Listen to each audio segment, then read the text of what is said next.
ये आपको लगता है कि राजनीतिक वजहों से भी किया गया होगा, क्योंकि दिल्ली में चुनाव था और डबल बोनांजा देना था लोगों को कि भाई 8th पे कमीशन का गठन भी हो गया, और दूसरा ये है कि जो टैक्स में जिस तरह का रिलैक्सेशन दिया गया, अपोजिशन पार्टी भी इतना डिमांड नहीं कर रही थी। वो अगर आप दिल्ली में बात करें तो आम आदमी पार्टी भी कह रही थी कि 10 लाख तक की सैलरी वाले को आप रिबेट दीजिए, और सरकार ने 12 लाख की घोषणा करके सबको चौंका दिया।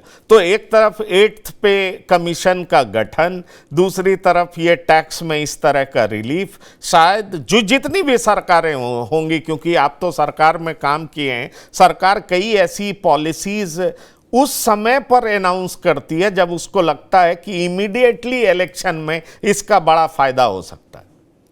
मैं इतना कहना चाहूंगा, अब इलेक्शन हो गई, अब जो रिजल्ट चाहिए था वो मिल भी गया।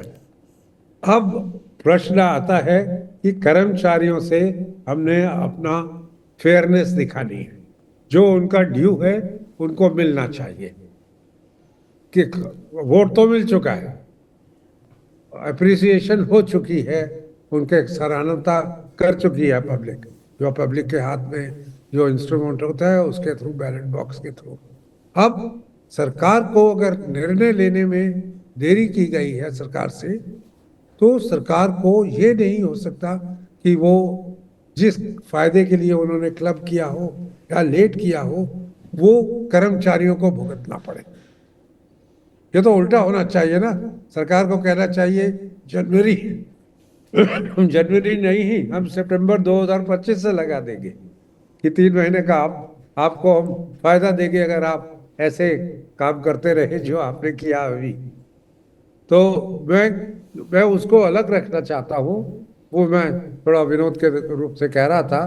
पर 1 जनवरी 2026 का थोड़ा सा अधिकार बन चुका है और उस अधिकार से कर्मचारियों को वंचित नहीं करना चाहिए। मैं सर एक सवाल आपसे करना चाहूंगा। 25 से 30% इजाफा हो, क्या ये जो सैलरी मांगने का जो आधार है, क्या वो आधार महंगाई है? क्या आपको लगता है कि महंगाई में वृद्धि 25 से 30% ही हुआ है, इसलिए मूल वेतन में 25 से 30% की बढ़ोतरी किसी भी तरीके से हो, चाहे आप डीए डीआर मिलाइए, चाहे आप फिटमेंट फैक्टर को इतने पे रखिए, जैसे करिए, पर 25 से 30% मूल वेतन में वृद्धि हो ताकि लोगों के पास टेक होम सैलरी बढ़े और महंगाई का असर उस पर कम दिखाई पड़े?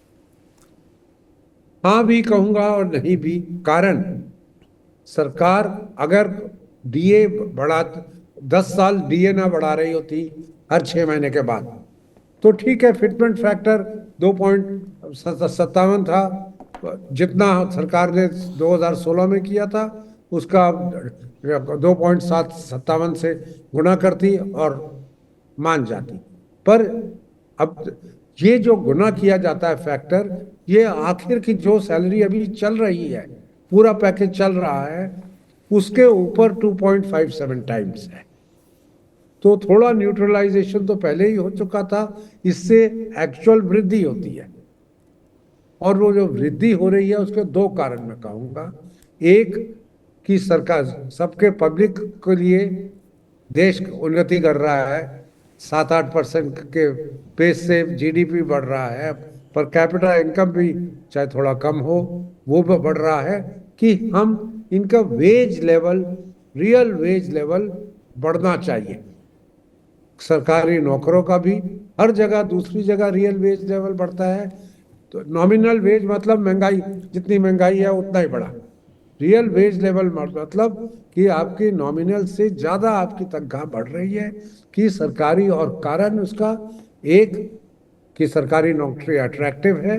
हमने एक, जब सरकार में क्षमता है आपको और देने की तनख्वाह या आपका कल्याण करने की, या कल्याणकारी सरकार है तो आपको वो दे रही है।